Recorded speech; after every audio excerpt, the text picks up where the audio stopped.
Que bom estar de volta. Eu cumprimento você que está aqui no canal Classe de Professores para a lição número 2, agora dessa nossa nova série que começamos na semana passada sobre o livro de Gênesis, discussões gerais no livro de Gênesis. Nessa semana, a lição trata da queda do homem, ou seja, uma breve análise da queda do homem no pecado e, logicamente, um pouco dos mecanismos desta tentação que redundou na queda e na entrada do pecado neste mundo. Então, eu começo falando do mecanismo da tentação e da queda. Tudo começou com uma conversa.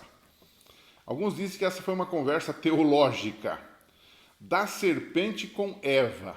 A serpente deu a impressão para Eva, lá naquele jardim, de que ela estava do lado de Deus. Porque ela começa perguntando assim, Gênesis 3, verso 1.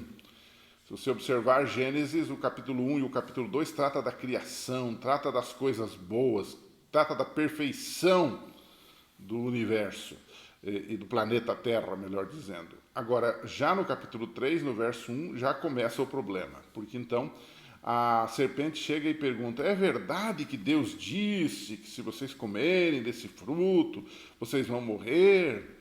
Então ele começa ali, entabula uma conversação com Eva, né?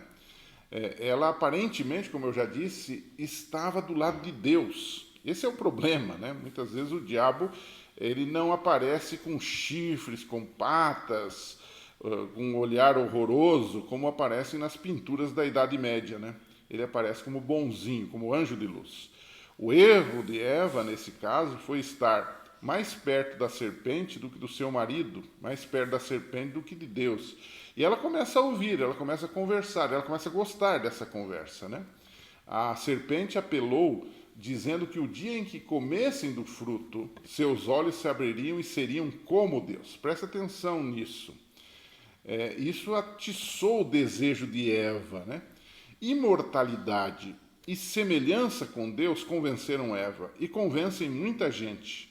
Por esse desejo de ser imortal, de ter poderes, muita gente entra pelo caminho do diabo. E o texto de Gênesis 3, verso 6 diz o seguinte, viu a mulher, observe a expressão, viu a mulher que aquela árvore era boa para se comer e agradável aos olhos, e árvore desejável, diz o texto, para dar entendimento. Tomou do seu fruto e comeu e deu ao seu marido e ele comeu com ela.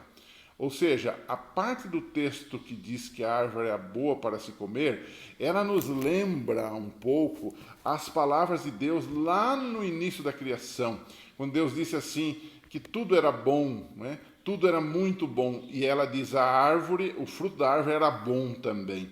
Ou seja, de alguma forma, Eva estava tentando ocupar o lugar do Criador. Ela estava definindo o que era bom, ela estava vendo coisas que supostamente para ela eram boas, que ela achava que eram boas, da mesma forma que Deus, quando criou todas as coisas pelo seu poder, disse, isso é bom, isso é muito bom.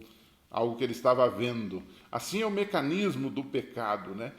No fundo, todo pecado é desobediência e é, acima de tudo, querer tomar o lugar do Criador.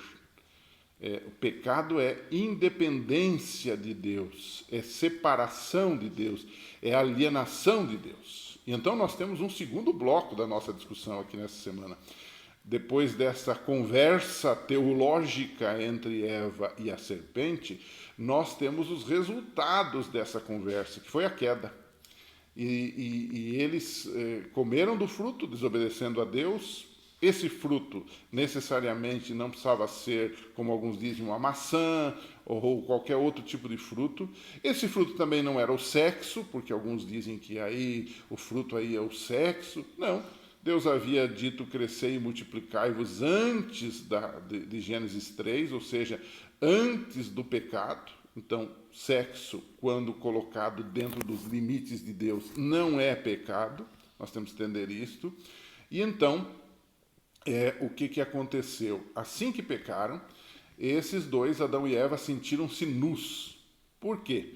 Porque eles tinham perdido a inocência, eles tinham perdido as suas vestes de glória que o Criador havia colocado sobre eles, né?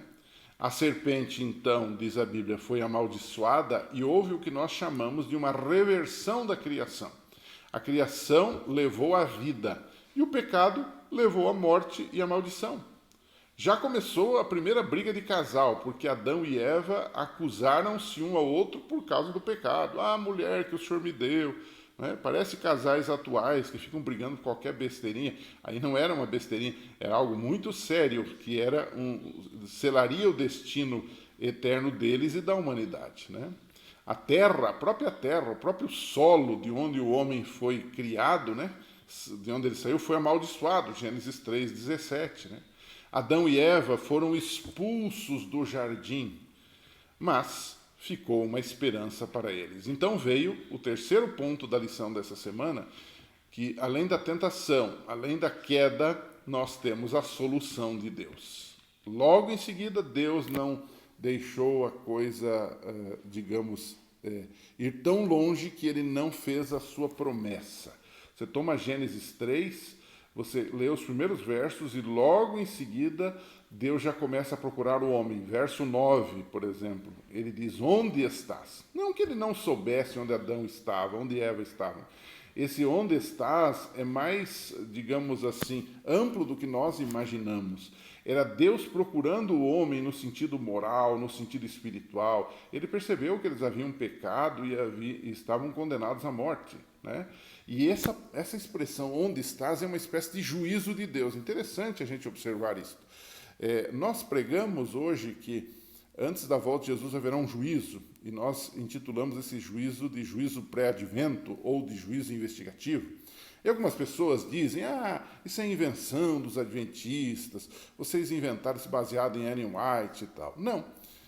A ideia de um juízo anterior a um ato de Deus sempre é visto na Bíblia como algo positivo. Então, por exemplo, Gênesis 3:9, antes de expulsar do jardim, Deus procurou o ser humano, Deus confrontou o ser humano com o seu erro, com o seu pecado. Ele fez um juízo, uma espécie de juízo investigativo. Você toma o assunto na época de Noé, a mesma coisa, Deus avisou antes, foi um juízo também. Né? Assim será também no tempo do fim. Né? Então, esse confronto e esse juízo de Deus, ao invés de ser para a condenação, é também para a salvação. Então, Gênesis 3:15, Deus pergunta em 3:9, onde estás?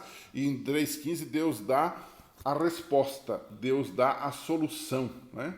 Ele diz que através da mulher, da semente da mulher, nasceria um Salvador. E a partir dali, os habitantes da terra, incluindo Adão e Eva, cada criança que nascia, eles estavam na expectativa de que seria o Messias. Né? A mulher, então, que foi o conduto do pecado, seria a portadora da semente que venceria o pecado.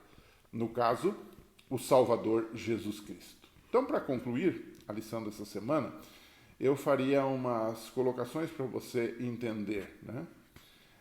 Num tempo de descrença crescente na palavra de Deus.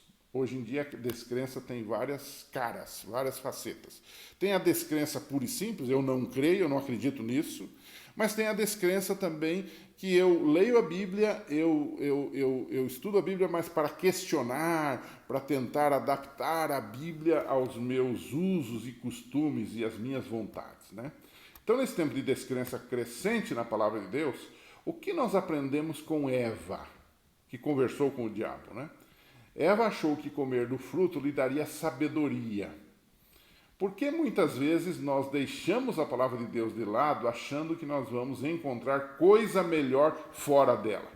Você conhece alguém que um dia disse, eu vou deixar desse negócio de igreja, eu vou deixar dessa conversa tola por aí, eu vou seguir a minha vida com as minhas ideias, lá fora as coisas são muito melhores, né? E se deu mal, muito mal, né? Então, como é que você encararia essa questão? Converse um pouquinho com seus alunos, discuta esse assunto, ele é muito importante. Um abraço, semana que vem, se Deus quiser, estaremos aqui, anuncie esse canal para os seus amigos. Até lá.